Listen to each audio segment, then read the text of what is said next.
حضرت امام حسین نے صبر کی جو انوکھی داستان رقم کی ہے، کائنات میں اس کی کوئی مثال نہیں ملے گی آپ کو۔ صبر کسے کہتے ہیں اس کے بارے میں کہنے والوں نے بہت کچھ کہا ہے۔ واویلا نہ کرنا، منہ پہ تماچے نہ مارنا، ناشکری کا کلمہ نہ کہنا، اعضاء کا ایسا اضطراب کہ جو شریعت میں نامحمود ہو اس کا سرزد نہ ہونا، صبر کے بڑے مفاہیم ہیں۔ لیکن صبر کا مفہوم میں نے ایک یہ بھی پڑھا ہے کہ صابر وہ ہے جس کے معمول عبادت میں فرق نہ آئے۔ پہلی صف میں کھڑا ہونے کی عادت تھی، نماز پڑھتا تھا، جوان بیٹا فوت ہو گیا، اذان پکاری گئی تو پہلی صف میں کھڑا پایا گیا، نماز قضا نہیں ہوئی، آپ کہیں کہ بندہ صابر ہے۔ گھر میں میت پڑی ہے، نماز قضا نہیں ہوئی۔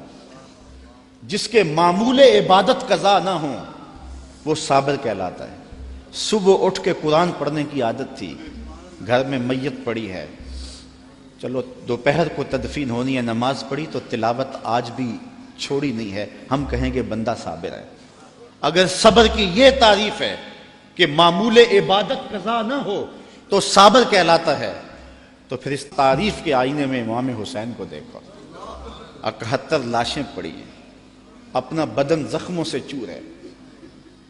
محتاط روایت یہ ہے کہ آپ کا جب پیراہن اتارا گیا تو 113 تیر، 33 زخم تلواروں کے تھے اور 34 گھاؤ نیزوں کے تھے۔ کچھ نیزے بدن میں ٹوٹ گئے تھے اور گھوڑے کی زین سے فرش زمین پہ آئے۔ صابر ایسا ہے کہ عبادت کا وقت آ گیا، سجدہ قضا نہیں ہونے دیا۔ ایسا صابر ہے کہ سجدہ قضا نہیں ہونے دیا، آتے ہی پیشانی سجدے میں رکھ دی۔ اللہم رضن بقضائک وصبرن علی بلائک تسلیما لامرک۔ اے اللہ، سب کچھ کٹا کے اور بچوں کی لاشیں پڑی ہیں، حسین کے لخت لخت سے خون بہ رہا ہے، لیکن حسین پھر بھی حاضر ہو گیا تیرے امر کو تسلیم کرتے ہوئے اور آنے والی مشکلوں پر صبر کرتے ہوئے، اور حسین تیرے حکم پہ راضی ہے۔ تو بھی بتا، تو بھی حسین پہ راضی ہوا ہے یا کہ نہیں ہوا؟ آواز آ رہی ہے، اس نواسے پر محمد مصطفیٰ کو ناز ہے، اس پیاسے پر علی شیر خدا کو ناز ہے۔ اوروں نے بھی سجدے کیے پر اس کا عجب انداز ہے، اس نے وہ سجدہ کیا جس پر خدا کو ناز ہے۔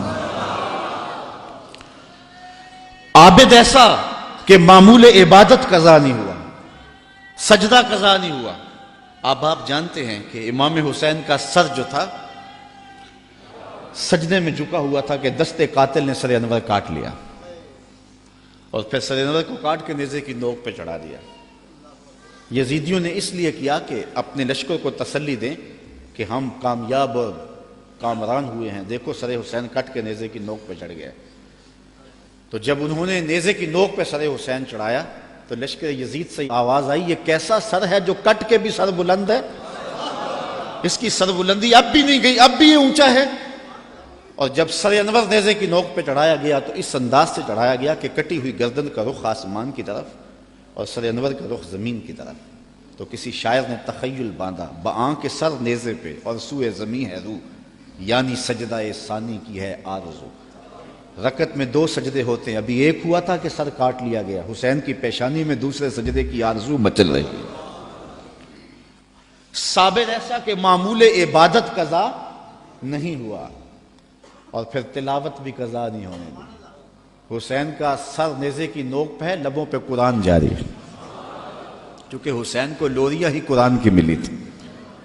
تو حسین ابن علی رضی اللہ تعالی عنہ سے صبر سیکھا جاتا ہے، استقامت سیکھی جا سکتی ہے اور اپنی زندگی میں اس کا چراغاں کیا جا سکتا ہے۔